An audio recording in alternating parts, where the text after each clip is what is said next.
माननीय जो मंत्री जी का जो जवाब आया, मैं उस जवाब से संतुष्ट नहीं हूं। और एक आपके माध्यम से मैं जेडीयू के सांसद महोदय से कहूंगी कि अपने नेताओं से बात करें, नीतीश कुमार जी माननीय मुख्यमंत्री जी से बात करें और वहां से प्रपोजल भिजवाएं। और अगर इस तरह का प्रपोजल वो नहीं कर सकते हैं तो सरकार से अपना समर्थन वापस ले और बिहार की जनता को धोखा देने का काम ना करें। भाषण नहीं। धन्यवाद अध्यक्ष महोदय जी। बिहार में एक हाई कोर्ट पर 2,37,000 लगभग अभी तक केस पेंडिंग है पटना हाई कोर्ट में। अध्यक्ष महोदय, स्थिति यह है कि अभी तुरंत कुछ दिन पहले वकील को रहने के लिए कोई पटना में जगह नहीं है तो नीचे में बैठ करके वकील साहब हाई कोर्ट के वहां पर मैं बता रहा हूं कि जल गए ट्रांसफर पर। मेरा आग्रह यह है इसमें कि पूर्णिया हाईकोर्ट बेंच आज से लंबित नहीं है, या पूर्णिया, कोसी, सीमांचल, मिथिलांचल, भागलपुर का जो इलाका है वो सबसे ज्यादा पुअर पीपुल है, पटना नहीं आ सकता है, दूरी है और जस्टिस उससे नहीं मिलेगा। उसी तरह बेतिया, छपरा, शिवहर, गोपालगंज, मुजफ्फरपुर, तो 2 बेंच और, एक पूर्णिया, एक मुजफ्फरपुर, गोपालगंज, छपरा। महोदय, मैं आपके माध्यम से माननीय सदस्य को बताना चाहता हूं कि हाईकोर्ट बेंच की स्थापना जसवंत सिंह कमीशन की रिकमेंडेशन और सुप्रीम कोर्ट द्वारा दिए गए निर्णय के तहत की जाती है।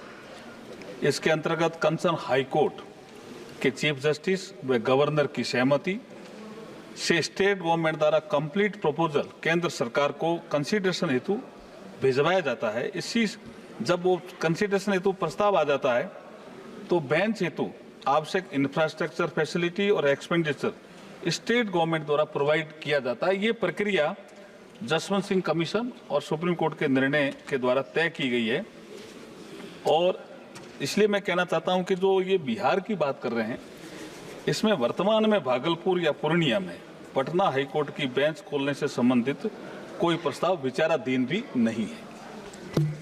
माननीय अध्यक्ष महोदय, जब हाईकोर्ट और पीठ की स्थापना केंद्रीय सूची में है, राज्य सूची में नहीं है, न समवर्ती सूची में है, जब केंद्र सूची का बात क्यों कोई चीफ जस्टिस या गवर्नर करेगा? लोक कल्याणकारी राज्य में भारत सरकार की जिम्मेवारी बनती है कि 13 करोड़ आबादी वाले राज्य में खुद से प्रयास कर। क्या है प्रश्न है कि जब केंद्र सूची में है तो फिर इसमें गवर्नर और हाईकोर्ट क्या, भारत सरकार को प्रयास करना चाहिए इस दिशा में वो हाईकोर्ट बिहार में स्थापित करे 13 करोड़ आबादी वाले को। केंद्र सूची में 78 और 79 नंबर पर है आपका अधिकार, करिए आप। माननीय अध्यक्ष महोदय, माननीय सदस्य जी को भी जानकारी है कि देश संविधान के अनुसार चलता है। संविधान में सुप्रीम कोर्ट की भी व्यवस्था है, सुप्रीम कोर्ट का एक निर्णय है और जसवंत सिंह कमीशन की रिकमेंडेशन भी इसी ये प्रक्रिया तय हुई है। जिस किसी भी हाई कोर्ट में अगर इनके राज्य में हाई कोर्ट की कोई बेंच स्थापित की जानी है तो ये हाई कोर्ट का प्रस्ताव लाए, स्टेट गवर्नमेंट की सहमति लाए, गवर्नर की भी सहमति लाए, उसके बाद विचार करने का विषय आएगा ना। प्रक्रिया तय है, अभी विचाराधीन नहीं। श्री राजेश रंजन जी, मैं माननीय मंत्री महोदय जी से पहले भी रविशंकर जी ने लंबा चौड़ा चिट्ठी लिखा था, उसको आप अध्ययन कर लीजिए। नेशनल जुडिशियल डाटा के मुताबिक आपको याद होगा, लॉ कमीशन ने 125वां रिपोर्ट आप देख लीजिए, उसमें स्पष्ट है और गांधी जी का वो justice delayed and justice deny, ये जो 2 इशू है इसको आप देखिए, इसमें कहीं से राज्यपाल या आप उसको मंगा सकते हैं। अन्य स्टेट में, आप ही के स्टेट में 3, महाराष्ट्र में 3, बिहार की आबादी 13 करोड़, महाराष्ट्र में 2, मध्य प्रदेश में 3, राजस्थान, लखनऊ में 2, जबकि तीसरा लखनऊ में 4 होना चाहिए, उत्तर प्रदेश में। बिहार में मेरा आग्रह है कि बिहार में एक हाई कोर्ट पर 2,37,000 लगभग अभी तक केस पेंडिंग है पटना हाई कोर्ट में। अध्यक्ष महोदय, स्थिति यह है कि अभी तुरंत कुछ दिन पहले वकील को रहने के लिए कोई पटना में जगह नहीं है तो नीचे में बैठ करके वकील साहब हाई कोर्ट के वहां पर मैं बता रहा हूं कि जल गए ट्रांसफर पर। मेरा आग्रह यह है इसमें कि पूर्णिया हाईकोर्ट बेंच आज से लंबित नहीं है, या पूर्णिया, कोसी, सीमांचल, मिथिलांचल, भागलपुर का जो इलाका है वो सबसे ज्यादा पुअर पीपुल है, पटना नहीं आ सकता है, दूरी है और जस्टिस उससे नहीं मिलेगा। उसी तरह बेतिया, छपरा, शिवहर, गोपालगंज, मुजफ्फरपुर, तो 2 बेंच और, एक पूर्णिया, एक मुजफ्फरपुर, गोपालगंज, छपरा। राज्य सरकार प्रस्ताव भेजेगी, हाई कोर्ट प्रस्ताव भेजेगा माननीय मंत्री जी बताइए, आप क्लियर करिए इनको अध्यक्ष जी, पूरी रूप से। मैं आपके माध्यम से पुनः माननीय सदस्य को ये चीज स्पष्ट करना चाहता हूं कि जसवंत सिंह कमीशन की रिकमेंडेशन, सुप्रीम कोर्ट का निर्णय, उसमें कुछ प्रक्रियाएं तय कर दी। उस प्रक्रिया के तहत पहले राज्य कंसर्न में हाई कोर्ट और राज्य सरकार नई बेंच स्थापित करने के विषय में सभी पहलों पर विचार करके आपसी सहमति बनाएंगे। तो हाई कोर्ट के चीफ जस्टिस, राज्य सरकार का चीफ मिनिस्टर और फिर गवर्नर, ऐसी सहमति बनेंगे। ऐसा कोई प्रस्ताव आएगा तो अभी कोई ऐसा प्रस्ताव आया हुआ नहीं है, यही मैंने उनको कहा। वर्तमान में देश में 25 उच्च न्यायालयों की 25 प्रिंसिपल सीट के अलावा, ये बात ठीक है कि कुल 15, जिसमें 13 परमानेंट बेंच और 2 सर्किट बेंच कार्यरत है। श्री मीसा भारती जी, आप बार बार में बेटे बेटे बोलती हो ना, इसलिए आपका नाम लिखा गया। आप बेटे बेटे की जगह आप बोल रहे हैं। बोल दीजिए। नहीं, अध्यक्ष महोदय जी, जैसा कि गिरधारी जी ने और पप्पू यादव जी ने जो डिमांड की, वही डिमांड हम लोग भी कर रहे थे। हमारे दल के भी जो अभय कुशवाहा जी वो प्रश्न पूछना चाहते थे। तो माननीय जो मंत्री जी का जो जवाब आया, मैं उस जवाब से संतुष्ट नहीं हूँ। और एक आपके माध्यम से मैं जेडीयू के सांसद महोदय से कहूंगी कि अपने नेताओं से बात करें, नीतीश कुमार जी माननीय मुख्यमंत्री जी से बात करें और वहां से प्रपोजल भिजवाएं। और अगर इस तरह का प्रपोजल वो नहीं कर सकते हैं तो सरकार से अपना समर्थन वापस ले और बिहार की जनता को धोखा देने का काम ना करें। भाषण नहीं। धन्यवाद अध्यक्ष महोदय जी। माननीय मंत्री जी, इनका प्रश्न नहीं है साहब, इनका वही प्रश्न है जो पहले माननीय 2 सदस्यों ने पूछा और मैंने ये बताया कि अभी कोई प्रस्ताव विचाराधीन नहीं है। बिहार सरकार से कोई प्रस्ताव आएगा, हाई कोर्ट की सहमति आएगी, गवर्नर की सहमति आएगी, चीफ मिनिस्टर की सहमति आएगी, उसके बाद केंद्र सरकार विचार करेगी। क्वेश्चन नंबर 242 तेजस्वी सूर्या, बुलाना।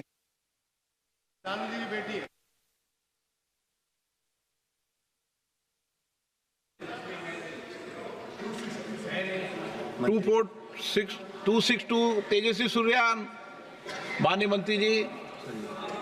उत्तर सभा पटल पे रखा गया। श्री प्रदीप पुरोहित। स्पीकर सर, मैं माननीय मंत्री से आपके जरिए ये जानना चाहता हूं कि जो हाई कोर्ट, डिस्ट्रिक्ट कोर्ट और दूसरी निचली कोर्ट में अपने राज्य के भाषा में बहस में शामिल करने के लिए जो प्रक्रिया चल रही है, वो उड़िया भाषा में भी वो प्रक्रिया चलेगा। और दूसरा बात, जो सर्किट बेंच की बात है, जसवंत सिंह कमीशन ने सुपारिश की थी उड़ीसा के पश्चिमांचल में एक सर्किट बेंच स्थापन करने के लिए, केंद्र सरकार उसमें क्या निर्णय लिए हैं? माननीय अध्यक्ष महोदय, जो माननीय सदस्य ने प्रश्न किया है वो संविधान के आर्टिकल 348 के अनुसार है, जिसमें सुप्रीम कोर्ट, हाई कोर्ट में सभी कार्रवाई अंग्रेजी भाषा में करने से संबंधित प्रावधान है। फिर भी 348 में यह भी प्रावधान किया गया है कि किसी राज्य के राज्यपाल राष्ट्रपति की सहमति से उस राज्य के हाई कोर्ट में रीजनल लैंग्वेज के उपयोग को अधिकृत कर सकते हैं। और उसके तहत वर्तमान में कॉन्स्टिट्यूशन के आर्टिकल 3482 के तहत राजस्थान हाई कोर्ट में 1950 से, उत्तर प्रदेश हाई कोर्ट में 1969 से, मध्य प्रदेश हाई कोर्ट में 1971 से और बिहार हाई कोर्ट में 1972 से हिंदी का प्रयोग अधिकृत किया हुआ है। Shri Selvaraj.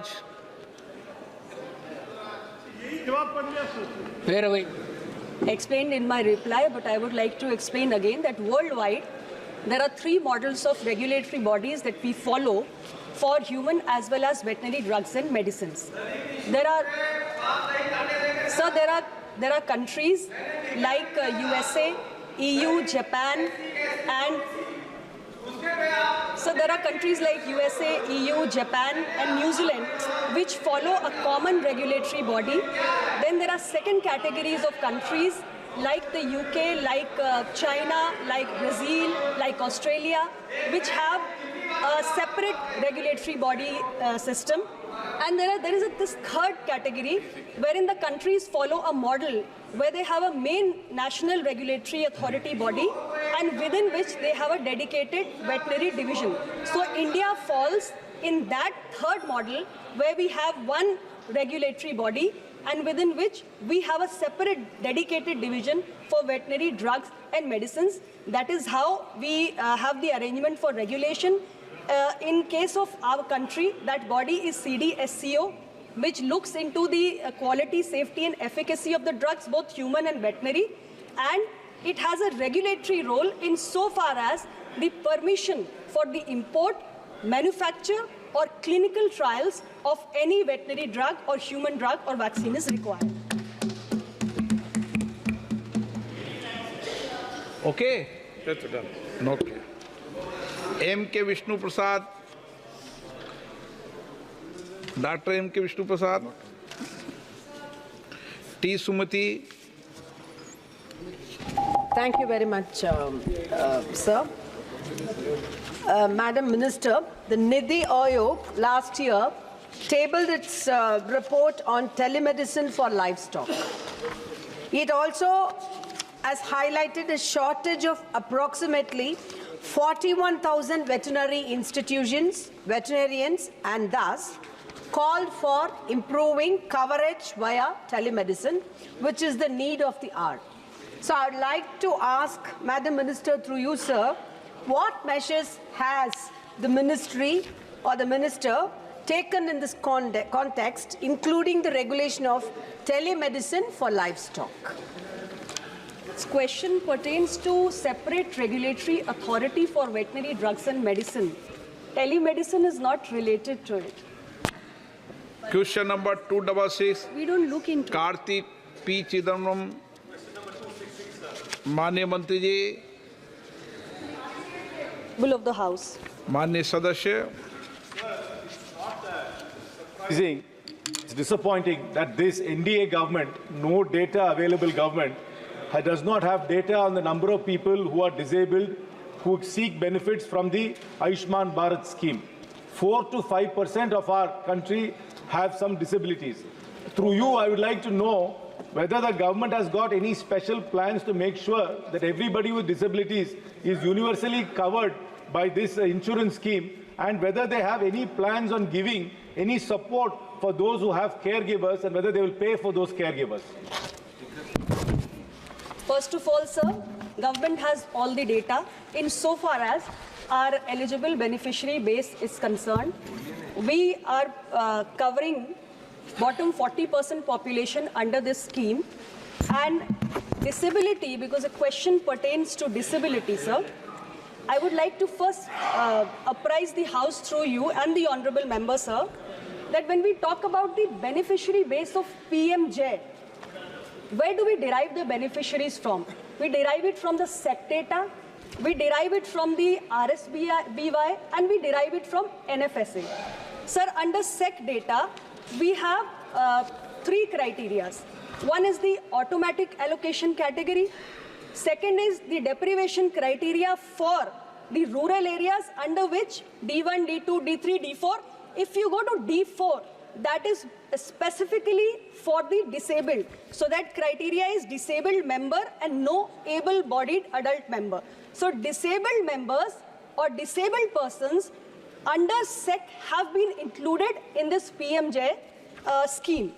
Also, sir, under NFSA, we have a criteria under which the Antyodaya Ann Yojana households also specify that disability will be the common inclusion criteria for the identification of priority household.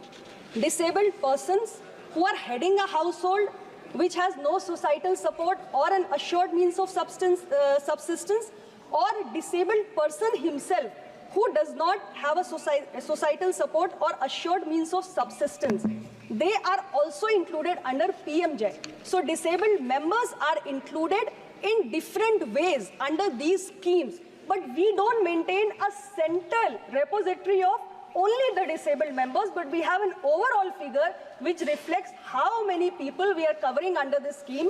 Also, sir, there are 13 states. I would like to apprise the honorable member. There are 13 states which follow universal health coverage. So every member within that state who's disabled also is covered under this scheme.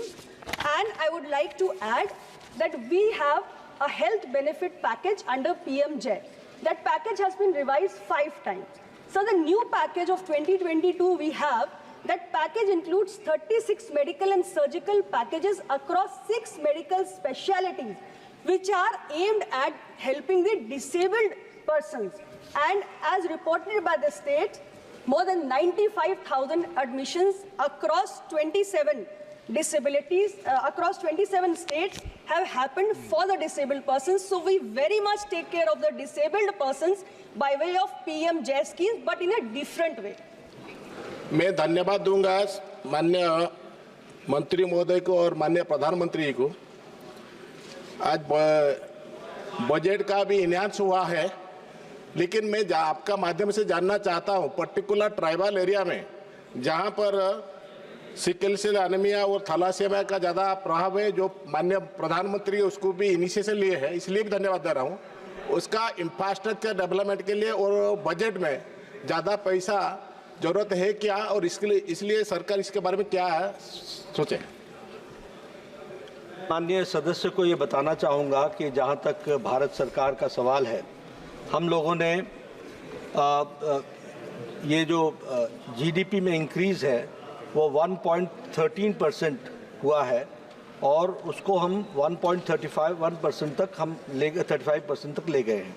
दूसरी बात यह है कि हमारा out of pocket expenditure भी कम हुआ है, और उसको अगर हम देखें तो वह जो पहले 62% था 2014-15 में, वो आज 47.1% हो गया है।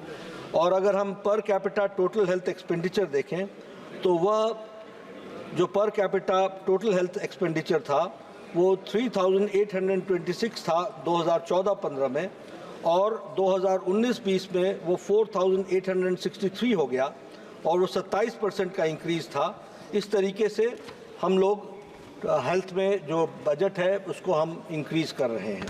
जहाँ तक इन्होंने सिकल सेल की बात की, सिकल सेल के एलिमिनेशन का प्रोग्राम प्रधानमंत्री मोदी जी ने 2023 में शुरू किया था। बहुत तीव्र गति से हम उसकी एक्टिव स्क्रीनिंग कर रहे हैं। ट्राइबल एरियाज़ में उसके लिए स्पेशल उसकी स्क्रीनिंग की व्यवस्था की गई है, और उसके इलाज के लिए सारी के सारे व्यवस्थाओं को माकूल किया गया है। 271 Shri Manickam Tagore. Question number 271 sir. माननीय मंत्री जी, प्रश्न संख्या 271, the statement is laid on the table of the house. माननीय सदस्य। Sir, will the Honorable Minister provide details on the emergence and characteristics of the KP1 and KP2 strains of the SARS-CoV-2 virus? How does these strains differ from the previous variants, and what measures are being taken to address their spread? There is a continuous surveillance program which is going on. And in that surveillance program, we see to it if there is any change in the virus and if it is mutated or not. All this is being done by our agencies as far as the disease control program is concerned.